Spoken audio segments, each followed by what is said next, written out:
Un espacio para aprender, informar, discutir y argumentar temas como tecnología, cultura y ciencias de la salud. Radio Cooks, hablando de salud.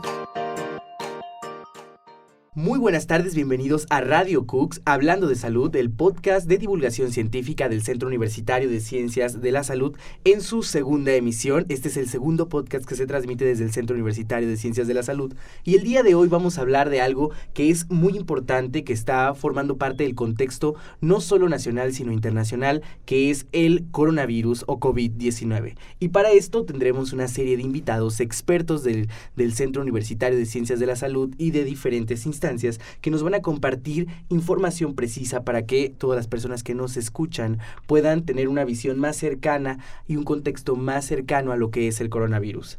Para esto comenzaremos nuestra emisión con la doctora Vida Verónica Ruiz Herrera. Ella es internista, infectóloga, adscrita a la unidad de VIH del Hospital Civil de Guadalajara, Fray Antonio Alcalde, y además es profesora del Centro Universitario de Ciencias de la Salud. Bienvenida. Un placer para mí estar aquí con ustedes y transmitir esta información. Perfecto. Doctora Vida, nos gustaría sobre todo que nos pusiera un poquito en contexto sobre la enfermedad. Mucha gente, pues a través de las redes sociales ya tiene como contexto, ¿no? Claro. El famoso coronavirus, ya hay hasta canciones, memes por doquier. Pero, ¿qué es el coronavirus en cuanto a enfermedad? Sí, bueno, tenemos la enfermedad en sí, se le llama COVID-19. Esto ha habido cambios en la nomenclatura, es algo nuevo. Todo esto surge a finales de diciembre en esta ciudad de Wuhan, en la provincia de Hubei, en China. Y todo esto surge a finales del año pasado. A la enfermedad como tal se le llama COVID-19, sin embargo, el virus causante de esta enfermedad respiratoria es el SARS-CoV-2. Ha habido una serie de coronavirus que ya se conocían desde los años 50, 60, que causaban enfermedades un poco más leves, catarros comunes. Sin embargo, posteriormente aparecen coronavirus que son causantes de enfermedades más graves, es decir, una neumonía. Esto fue en el 2002 con SARS y 2012 aproximadamente con el virus de coronavirus MERS, que ocasionó una enfermedad un poco más contenida hacia el Medio Oriente. Y pues ahora con esta nueva vertiente que es muy parecida al SARS-1. Por eso el nombre es SARS-CoV-2 y que ocasiona la enfermedad COVID-19. Ok, muy bien. Entonces, ¿podríamos decir que este virus es como una especie de mutación de unos que ya han ido existiendo y que se van agravando? Sí, se sabe, todo inició como una zoonosis. ¿Qué es una zoonosis? Una enfermedad que se transmite generalmente de animales a humanos. Así empezó todo esto a raíz de un virus en murciélagos, posteriormente con intermediarios, pero actualmente ya la transmisión, claro que es de humano a humano y es por eso que se ha diseminado y ahora es catalogado como pandemia. Es decir, una afectación global con una enfermedad nueva que estamos conociendo de 3 meses para acá. Perfecto, muy bien. Hay varias cosas que nos gustaría saber de la enfermedad, y creo que la principal y la preocupación de mucha de la gente que nos escucha es cuáles son los síntomas, qué es lo primero que se empieza a presentar cuando yo me contagio de COVID. La manera de transmisión, antes de llegar a los síntomas, sería importante comentar, son 2 vías las más frecuentes. Una es mediante los aerosoles. ¿Qué quiere decir esto? Yo hablo al estornudar, al toser, puedo transmitir estas gotitas que son aerosoles de la vía aérea y el virus, pues así se transmite de persona a persona a través de aerosoles, sobre todo cortos. Este no es un virus que ande tan poco diseminado por el aire, sin embargo, esa es la vía de transmisión más frecuente. Vía respiratoria por aerosoles, pero también por contacto directo. Es decir, si yo toso en una superficie, yo después tengo contacto con esas superficies, me llevo las manos a partes húmedas de la cara, nariz, ojos, boca, yo puedo introducir el virus pues mucho más factible pues a las vías respiratorias, ¿no? Así se transmite la infección. Los síntomas pueden aparecer con un periodo de incubación en promedio de 2 a 14 días. con un promedio de 5 días en general. Entonces, si yo tengo contacto con el virus en estos días, yo puedo empezar con los síntomas. Pueden iniciar con síntomas leves. ¿Qué quiere decir? Pues puede ser como ardor faríngeo, que me arde la garganta, escurrimiento nasal, fatiga, cansancio. Puede haber dolor de cabeza y pudiera haber fiebre. O ya síntomas más severos o un poco, por ejemplo, tos seca, accesos de tos fuertes, fiebre que sea persistentemente elevada, que no ceda, incluso dificultad para respirar. Esto sería como la diferencia entre hacer síntomas leves y síntomas moderados. Y de esto depende también las indicaciones médicas que se van a dar respecto a los síntomas. A ver, vamos a regresarnos un poquito para que la gente nos entienda, los que nos están escuchando, en cuanto al modo de transmisión. Hablamos de aerosoles, de gente que estornuda cerca de ti, ¿no? De que a través de pues esas partículas que emitimos, se puede ir el virus. Hablando, creo que es una preocupación que le puede caer a la gente, el simplemente hecho de hablar con alguien cerca, ¿puede ser un método de transmisión? Sí, es por eso también la recomendación de esta distancia sana y tener al menos, en medida de lo posible, al menos 1 metro de distancia. Eso es para tratar de evitar, en medida de lo posible 2 o inclusive hasta 3 metros, pero es por eso que se recomienda esta distancia sana entre las personas. Ok, muy bien. Otra de las maneras que nos comentas es que alguien haya tosido y haya dejado partículas en alguna serie de metal, cualquier superficie, incluso textiles, hemos escuchado. Claro. Que también es una de las posibilidades. Alguien lo toca y al no lavarse las manos, al no tener contacto, se lleva las manos a la boca, come, no sé, y ya pudo haber un contagio. Exactamente. ¿No? Es por eso tratar de cortar la cadena de transmisión. Y decimos, pues el virus puede estar horas, incluso días en superficies, depende del tipo de superficie. Sin embargo, si nosotros hacemos las medidas de recomendación que se van a hablar más adelante, se puede parar esto y eliminarlo. Entonces, es por eso enfatizarlo. Perfecto. Y ahora que entendemos esto, creo que algo es importante preguntarte es que puede haber un periodo asintomático, ¿no? Es decir, que alguien ya tiene el virus, ¿no? Lo contrajo, pero no presenta síntomas. Claro. ¿Este periodo es de cuánto tiempo? Esto va en relación a la incubación. Puede haber periodos asintomáticos que ahorita, pues sí hay ya datos que sugieren que sí puede haber transmisión del virus de personas que ni siquiera tienen síntomas. Exacto. Es por eso la importancia de esto. Pero bueno, este periodo de incubación puede ir en promedio de 2 hasta 14 días, promedio 5. Creo que eso que nos comentas sí. Es algo muy importante que la gente lo entienda, porque hay muchas personas que pueden llegar a pensar, no, pues yo estoy aquí bien a gusto en la carne asada, ¿no? No me importan los espacios de distancia de 1 a 3 metros. Sigo las recomendaciones.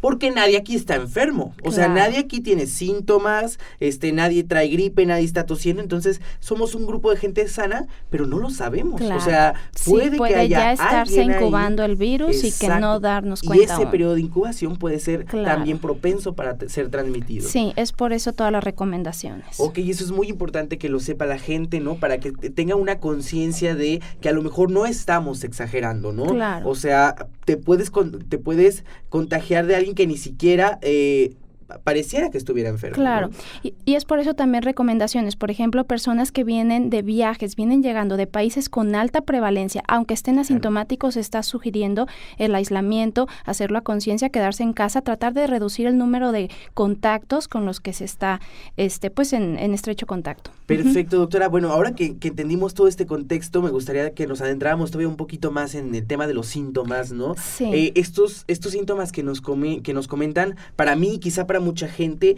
les pueda parecer muy similares a una gripe común, ¿no? Claro. A un resfriado común.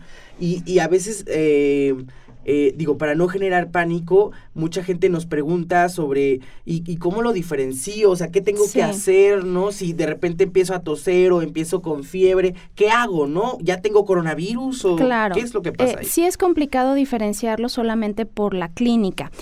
Sobre todo ahorita que recordemos que estamos en época de influenza.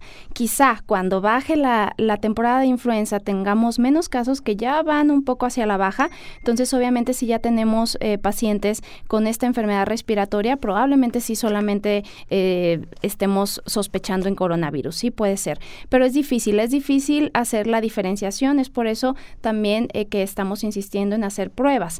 Sin embargo, bueno, es algo importante que quede claro esta regla también que se habla del 80-15-5%. ¿Qué quiere decir?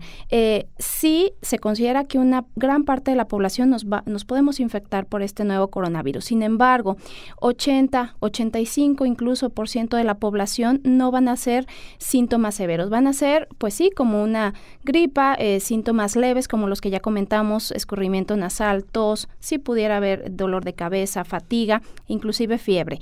Sin embargo, tenemos otro 20% que sí es el más vulnerable y se puede llegar a complicar.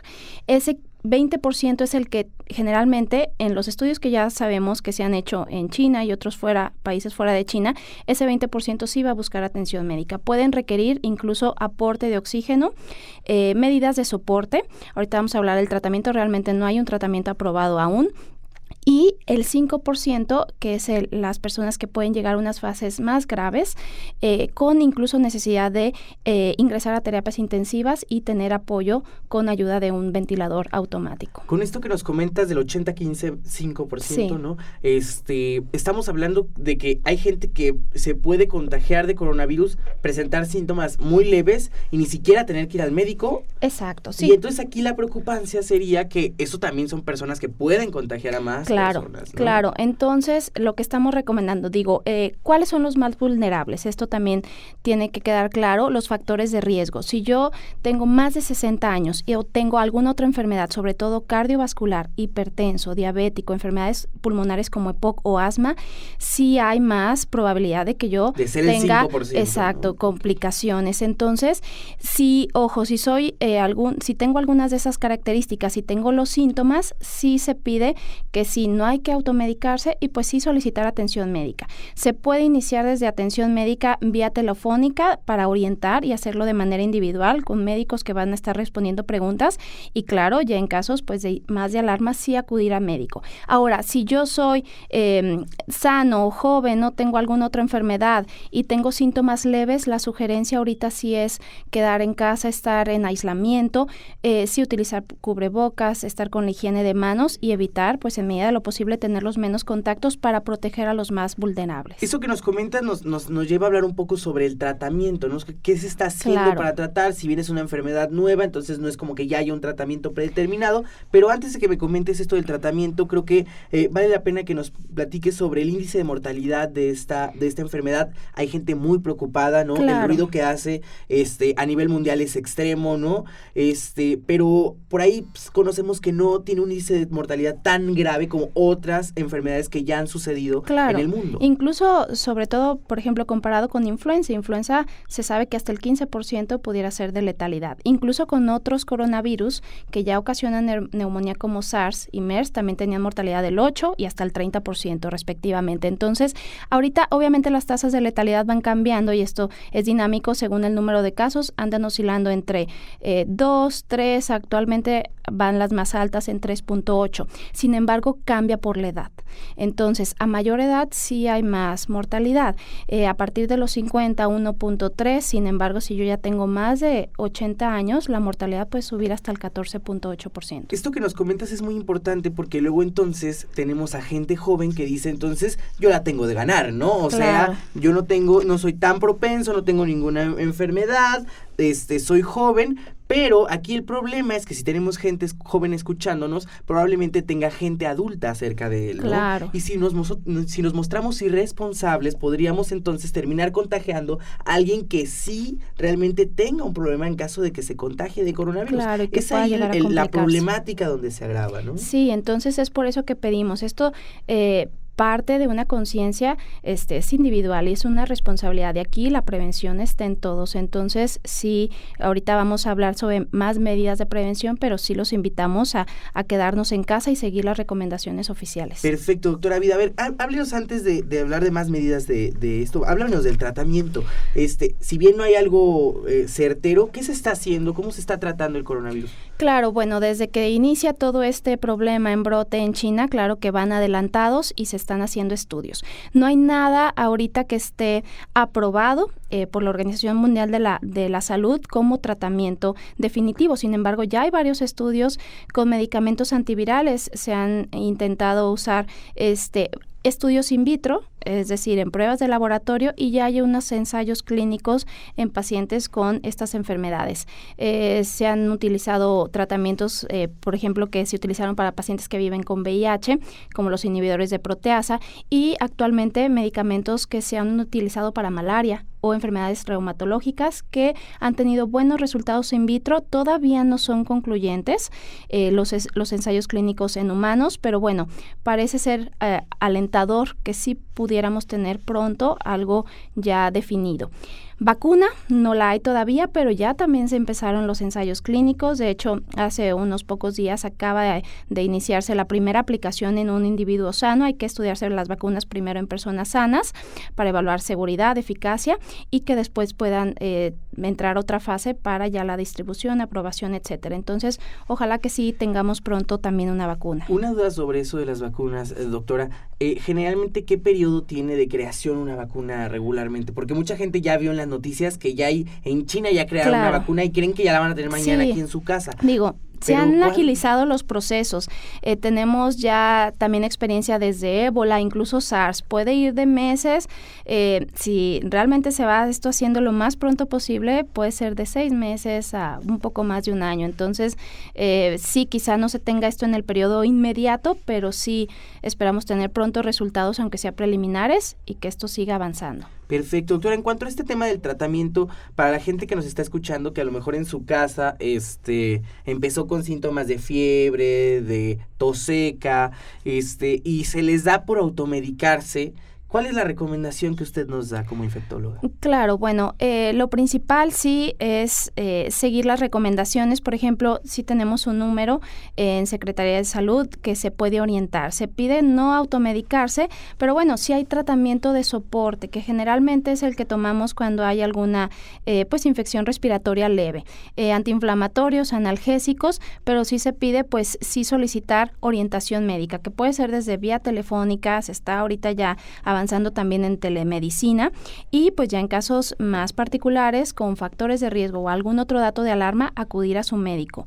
Exactamente. En ese sentido, recordarle a la gente que nos escucha el teléfono que ha ofrecido el gobierno del estado en caso de tener como alguno de estos síntomas y necesitar ayuda telefónica. Es el 33 38 23 32 20, lo repito nuevamente, 33 38 23 32 20, esto en el estado de Jalisco. Muy bien. Algo que nos guste comentar, doctora, que debiéramos saber desde su perspectiva como infectóloga. Bueno, ahorita estamos ante una pandemia, que esto pues realmente no tenemos precedentes. Hay que seguir las indicaciones. En pandemias hablamos de la ley de las 3 Is. ¿Qué quiere decir esto? Tratar de tener la información precisa, no consultar fuentes que no sean oficiales, no empezar a compartir información falsa. Entonces, informarnos es lo primero. Segundo, pues identificar los casos. Y el tercero, que es el aislamiento, que es la traducción de en inglés, es la tercera I. Entonces, eso pedimos, estamos haciendo esto, que ya es informar, identificar casos, pedir apoyo y seguir las recomendaciones ahorita, que es el aislamiento, que eso va a impactar en disminuir el número de casos y bajar la carga, sobre todo en hospitales. Una última pregunta, doctora, desde su perspectiva, que tiene un poco más de contexto y de conocimiento de enfermedades que ya han sucedido similares a esta, ¿cómo ve el panorama? Se espera, la gente está muy preocupada, ¿no? Sobre todo la gente como que sobre todo que sus negocios salen, ¿no? Con cuestiones así, el panorama. Por supuesto, y sabemos que en pandemias tiene un impacto socioeconómico muy grande, pero no hay que minimizar esto, hay que seguir las indicaciones. Sí va a haber más casos, podemos colapsar los servicios de salud y sí podemos llegar a pasarla muy mal. Entonces, sí pedimos que desde la trinchera de cada persona haga conciencia, siga las medidas de recomendación, y esto, pues como ya se ha dicho, no son vacaciones y hay que estar en casa aislados, y sí va a haber más casos, y es el comportamiento habitual de una pandemia. Entonces, eso que nos comenta la doctora es algo muy importante que reconozcamos todos. Si nos estamos preocupando por cuánto tiempo va a durar esto, pues esto no es una serie de televisión, esto es un problema que no sabemos cuánto va a durar, pero que sí podemos ayudar como personas y ciudadanos conscientes a que esto no tenga un impacto tan grande, como siguiendo las recomendaciones que ya nos han comentado y que vamos a seguir comentando próximamente con una experta en salud pública que va a venir a hablarnos sobre el tema. Entonces, me parece muy importante el punto de vista de la doctora Vida, a quien agradecemos mucho por acompañarnos aquí en Radio Cooks hablando de salud. Muchas gracias. Muchas gracias a ustedes, un placer. Muy bien, nosotros continuamos con más aquí en Radio Cooks.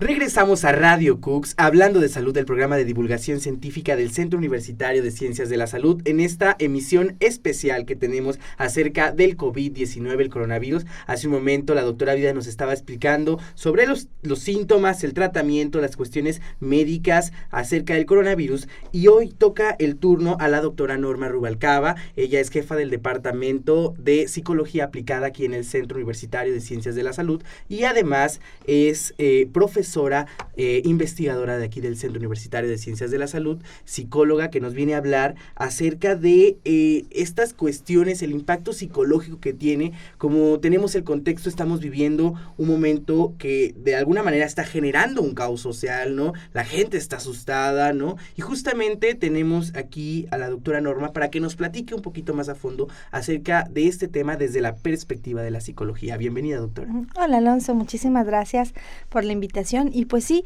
comentarles que precisamente en esta contingencia que se ha vuelto pues de alguna manera un generador de emociones negativas a partir de la incertidumbre que causa estos fenómenos que son relativamente nuevos para nosotros, la sobreexposición también a la información y pues también la circulación de información que puede llegar a ser alarmista y que puede generar un miedo excesivo en las personas que lo escuchan y por lo tanto pues más sensaciones de malestar.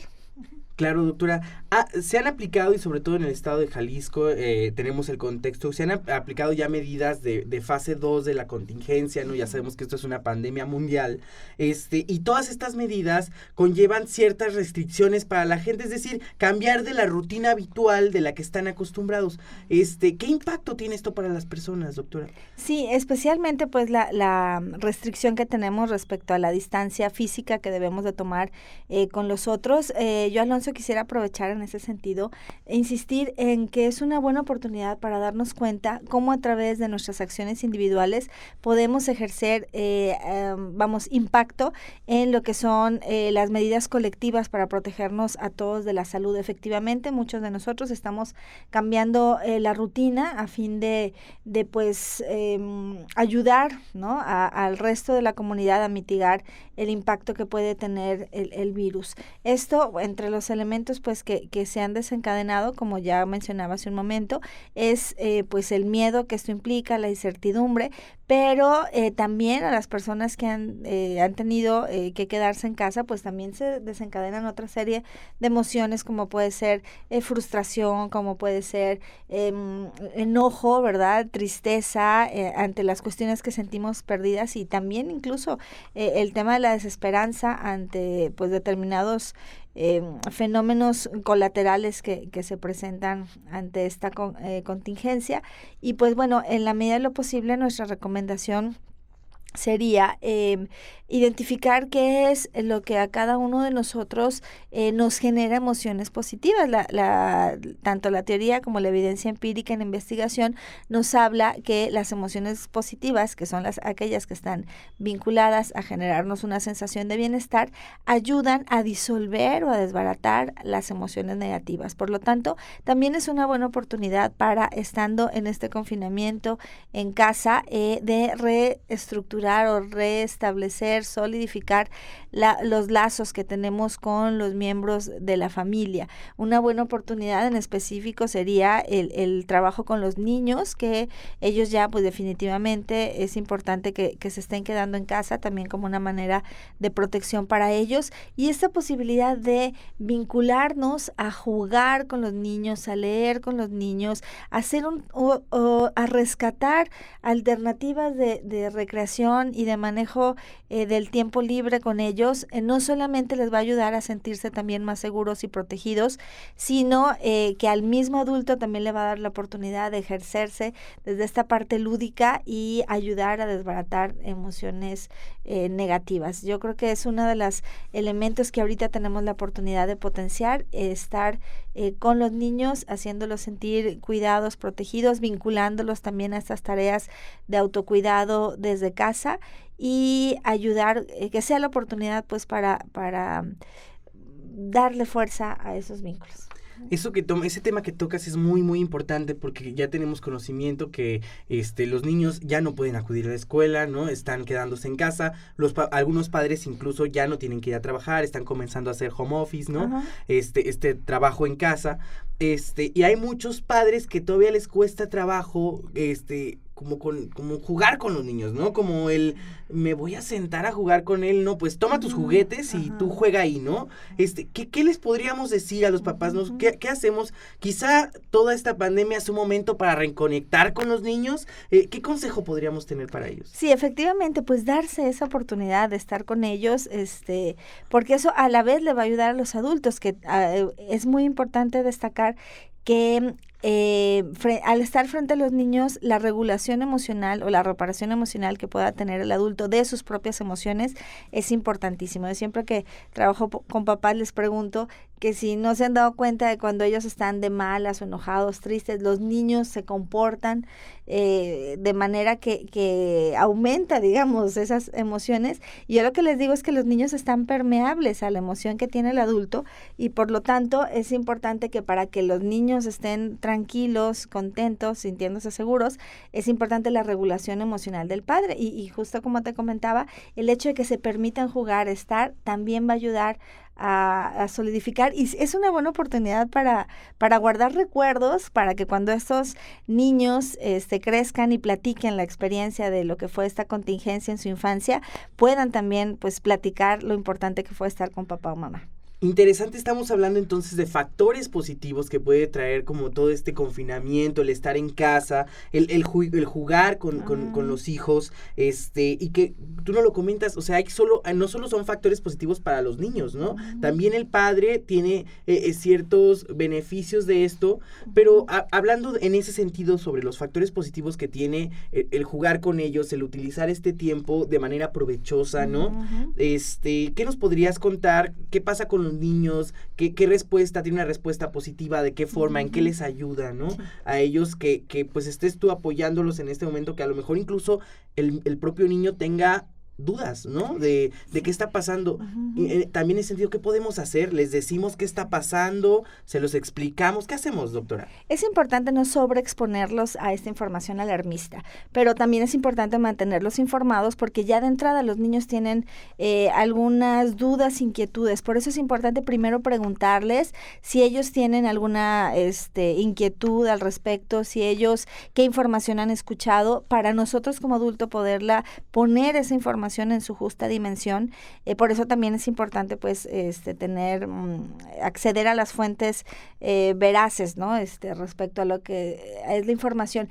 Acabamos de subir, Alonso, a la página de Facebook del Departamento de Psicología Aplicada varios materiales que son específicamente para explicarles a los niños qué es el coronavirus, cuáles son las sintomatologías y cuáles son las medidas de autocuidado y protección que desde la infancia se pueden tener, por supuesto con el apoyo de los padres cuando son muy pequeñitos, pero sí todos son descargables de manera gratuita, todos son apropiados a la edad de infancia para que ojalá pudieran pues acceder a ellos y difundirlo también en la medida de lo posible con personas que ya sea que tengan niños, que esos papás, mamás se estén quedando en casa o para facilitarlos a las personas que se están haciendo cargo de los niños. Esto que comenta es súper importante. Yo recuerdo que hace unos días estaba yo caminando por una plaza y veo un niño súper pequeñito, yo creo que debe tener unos 2, 3 años, y estaba estornudando y así al aire, ¿no? Y yo decía, pues claro, ¿quién le dice a este niño que tiene que toser en el antebrazo, ¿no? O sea,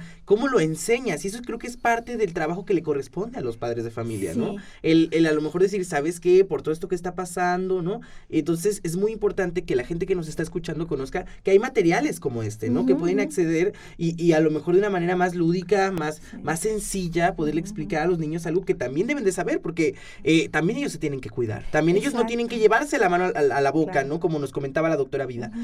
También ellos tienen que seguir las medidas de protección. Sí, y ese material que está hecho ad hoc para ellos lo maneja de una manera muy lúdica, como jugando al detective, ¿no? Se hacen preguntas. Entonces, en la medida en que el adulto también pueda como facilitarle de manera divertida esos materiales, va a hacer que el niño tenga menos miedo, pero también con la seguridad y la tranquilidad de tener medidas de autocuidado que pueden favorecer incluso la convivencia eventual que tengan con otros niños y puedan ayudarse a ser agentes de salud y de cambio.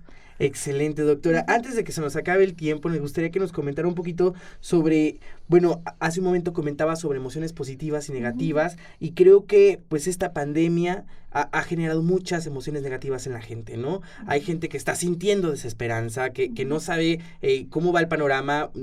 Llegan muchos mensajes en las redes sociales acerca de cuándo se va a acabar esto, ¿no? Cuándo vamos a poder tener nuestra vida normal.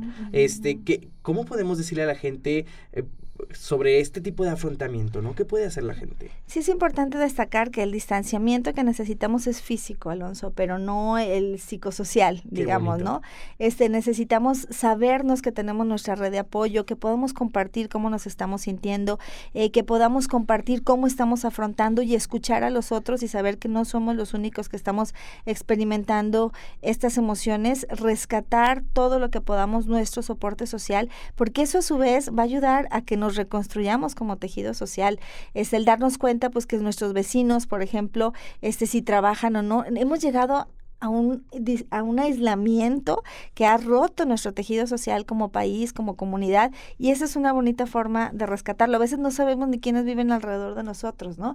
Y a lo mejor en esta contingencia es una buena oportunidad para salir, conocernos, obviamente mantenernos a distancia física, pero empezar a restablecer esos vínculos que nos van a ayudar a sentirnos soportados socialmente. Doctora, acaba de decir algo muy bonito que para la gente que quizá no lo notó, creo que es algo muy significativo, que el distanciamiento que necesitamos es físico, no psicosocial. Es decir, no nos alejemos, ¿no? Emocionalmente de las personas. Apoyémonos más en un momento en el que más lo necesitamos, ¿no? En el que más quizá necesitamos hacerle la llamada a la persona que está sola, ¿no? Mandarle el mensaje a la persona que se quedó sin trabajo por el aislamiento. Eso es muy importante, esto que nos comenta. Exactamente, estar al pendiente, especialmente los más vulnerables, estas personas, y de nosotros también depende establecer estrategias para, desde nuestra trinchera, poder ayudar a esas personas que están siendo mayormente afectadas por esta contingencia. Claro que sí, doctora. ¿Algo más que guste agregar acerca del tema? Pues nada, Alonso, que estaremos por aquí difundiendo más información. Yo quiero agradecer también a la Coordinación de Extensión y a la Unidad de Difusión que están haciendo tan excelente trabajo y que seguiremos pues enviando información al respecto. Muchas gracias, la voz de la doctora Norma Rubalcaba, aquí en Radio Cooks hablando de salud, y nosotros continuamos con más información.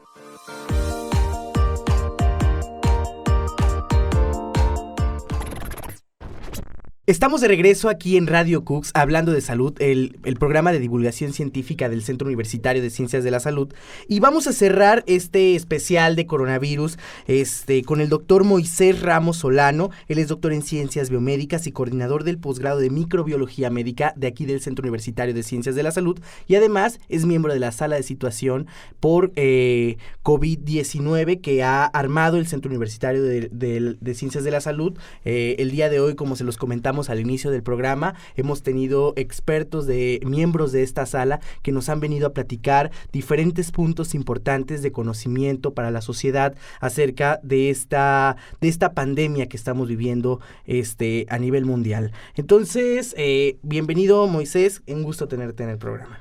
Hola, ¿qué tal, Alonso? Hola al público. Muchas gracias por la oportunidad de hablar con ustedes de este espacio. Espero que tengamos una muy buena charla, que aclaremos algunas dudas para el público.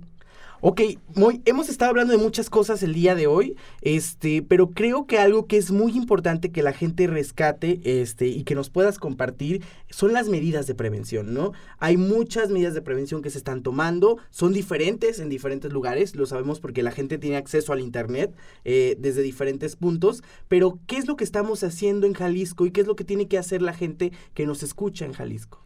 Mira, es bastante importante este aspecto porque son medidas de prevención, medidas de contención, medidas de distanciamiento, ¿sí? Pero no son como tal una medida de aislamiento. Esto es como un poquito diferente. Vamos a irlo abordando poco a poco.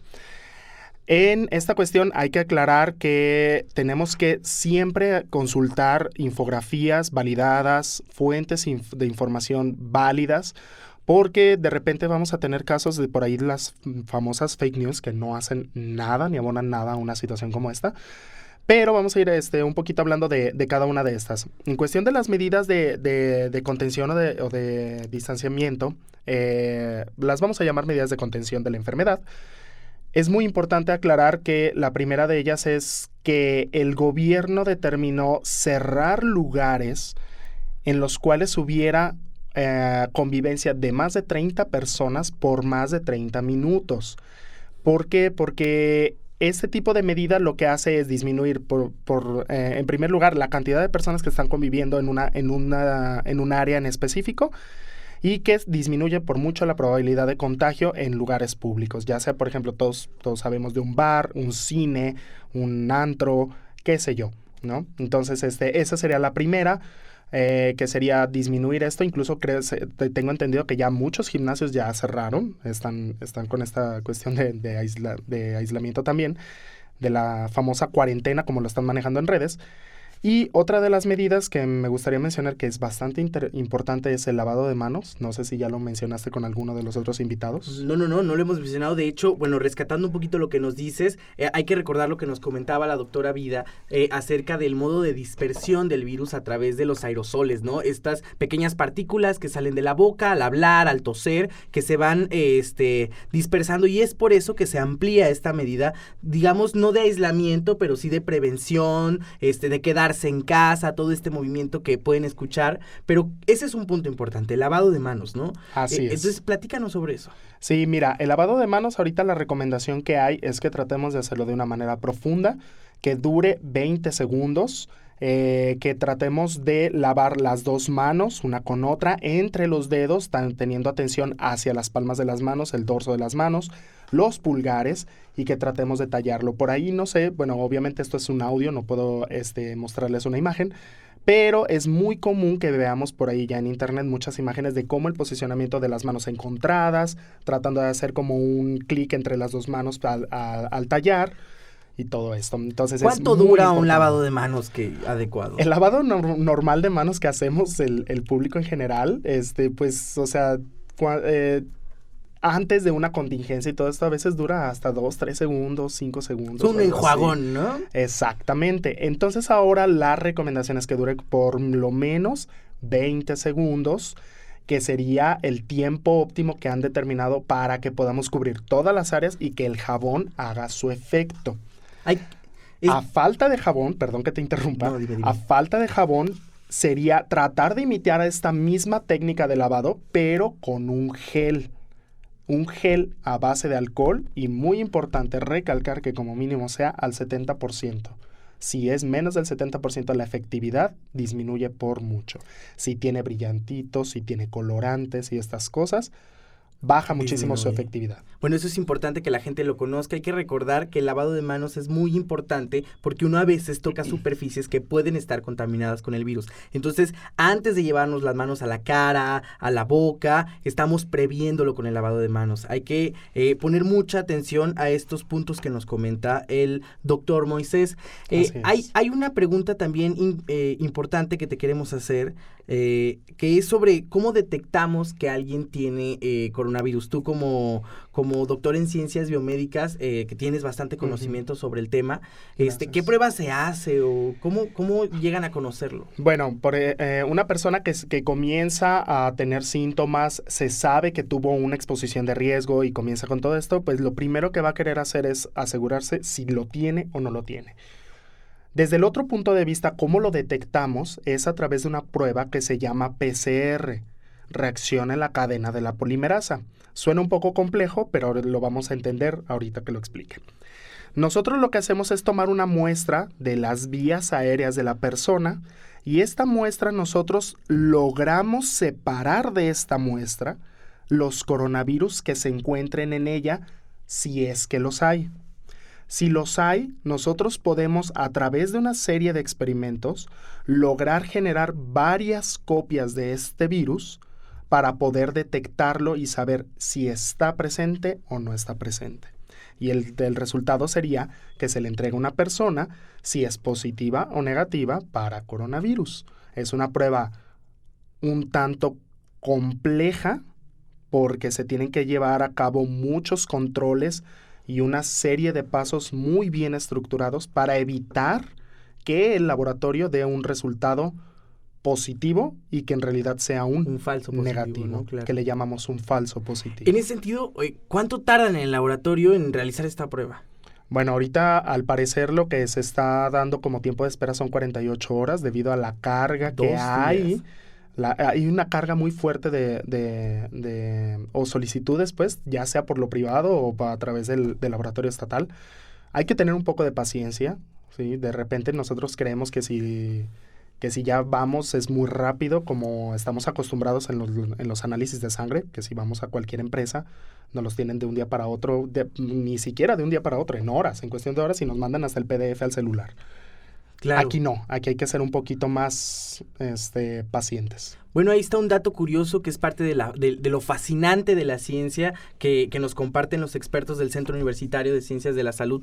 Moy, ¿alguna otra recomendación que consideres importante para la gente que de alguna manera está todavía pues dudosa de qué es lo que pasa? Por ahí nos comentábamos hace unos momentos con los doctores sobre las fases que vive la pandemia. No sé si nos puedes platicar brevemente sobre eso. La gente escucha a veces en redes que estamos en fase 1 o en fase 2, pero... En fase 3, etcétera, ¿qué ¿no? significa, no?